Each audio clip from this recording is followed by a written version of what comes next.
लोकसभेच्या जागांसाठी मुख्यमंत्र्यांनी देखील कंबर कसलेली पाहायला मिळते। एकीकडे भाजप, राष्ट्रवादी, अजितदादा गट आणि शिवसेनेची युती झाल्यानंतर मिशन 48 साठी प्रत्येक पक्षाने आपली कंबर कसलेली पाहायला मिळते। मुख्यमंत्र्यांनी देखील शिवसंकल्प अभियानाला सुरुवात केलेली आहे आणि ही सभा आज हिंगोलीमध्ये पार पडणार आहे आणि आपण पाहू शकताय हे भव्य असं स्टेज या ठिकाणी उभारण्यात आलेलं आहे।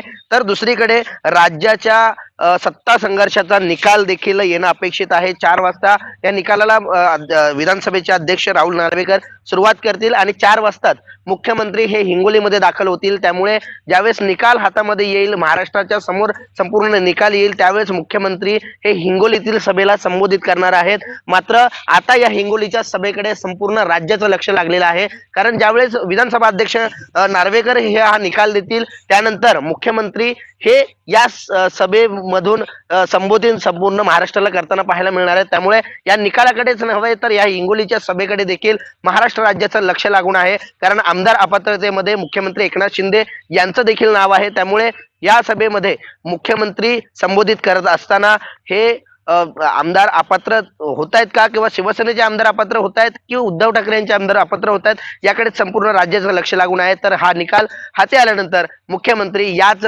मंचावरून महाराष्ट्राला संबोधित करतील। कुणाल भोईटे, जय महाराष्ट्र न्यूज, हिंगोली।